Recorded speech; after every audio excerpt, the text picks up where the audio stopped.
नमस्कार दोस्तों, चलिए आज बात करते हैं भारत की एटमी जर्नी के बारे में। ये कहानी सिर्फ साइंस और टेक्नोलॉजी की नहीं है, बल्कि हिम्मत, इरादे और खुद पर भरोसा करने की भी है। चलिए सबसे पहले 1947 में आजादी के बाद भारत के सामने ढेर सारी मुश्किलें थीं, लेकिन एक ख्वाब था, एक मंजिल थी कि हम भी एटम पावर बन जाएं। डॉक्टर भाभा का नाम इस कहानी में सुनहरे अक्षरों में लिखा जाएगा। 1948 में उन्होंने इंडियन एटॉमिक एनर्जी कमीशन बनाया। भाभा जी का सपना था कि भारत भी एटॉमिक एनर्जी का इस्तेमाल शांति और तरक्की के लिए करे। 1960s में जब अमेरिका और रूस जैसे देशों ने अपने एटम टेस्ट किए, तो भारत को भी अपनी हिफाजत की चिंता हुई। प्रधानमंत्री इंदिरा गांधी जी ने 1974 में स्माइलिंग बुद्धा नाम से पहला एटम टेस्ट किया।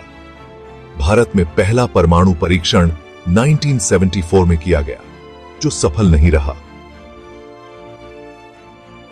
पोखरण फर्स्ट का आयोजन मई 1974 में भारत पाक युद्ध 1971 की पृष्ठभूमि में किया गया था। टेस्ट का आयोजन army base Pokhran test range Rajasthan में किया गया था। इसका नाम स्माइलिंग बुद्धा था।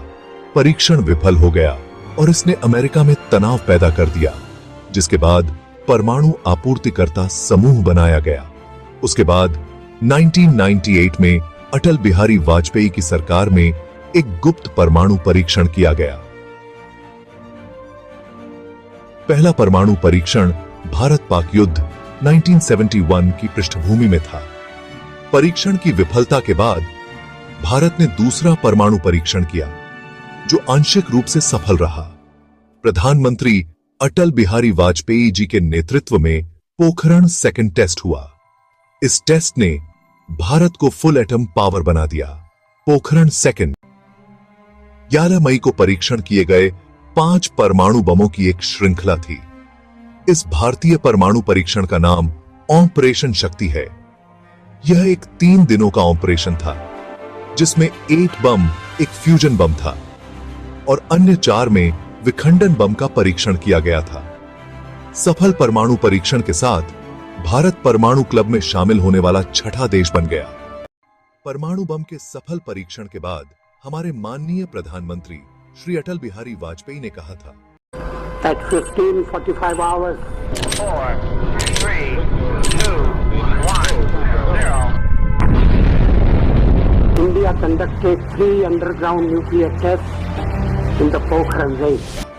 यह परीक्षण करना मुश्किल था, क्योंकि भारत यूएसए उपग्रह की निगरानी में है, क्योंकि अमेरिका नहीं चाहता कि भारत एक परमाणु शक्ति संपन्न देश बने। इसलिए सफल परमाणु बम परीक्षण के बाद CIA के प्रमुख ने एक बयान दिया। We've been following the Indian nuclear program for many years, but there's no getting around the fact that in this instance we missed and did not predict the particular test involved. Simply stated, we did not get it right.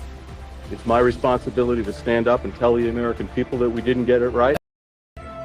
ये एक तारीखी लम्हा था, जिसने भारत को global atomic map पर मजबूती से जमा दिया। लेकिन दोस्तों, ये सफर सिर्फ फौजी ताकत का नहीं है। एटॉमिक एनर्जी ने हमारी जिंदगी के हर हिस्से को छुआ है। आज भारत में बहुत से एटॉमिक एनर्जी प्लांट्स हैं, जो लाखों लोगों को बिजली दे रहे हैं। साथ ही मेडिकल, खेती और इंडस्ट्री में भी इसका अहम योगदान है। वर्तमान समय में 9 देशों के पास अपने परमाणु हथियार हैं। ये हैं रूस, अमेरिका, फ्रांस, यूके, चीन, इजराइल, भारत, पाकिस्तान, उत्तर कोरिया। तो दोस्तों, ये थी भारत की एटॉमिक जर्नी। ये हमें याद दिलाती है कि जब हम साथ मिलकर हिम्मत और इरादे के साथ आगे बढ़ते हैं, तो कोई भी सपना अधूरा नहीं रहता। जय हिंद। अगर आपको ये वीडियो अच्छा लगा हो तो लाइक और सब्सक्राइब जरूर करें। अगले वीडियो में फिर मिलते हैं।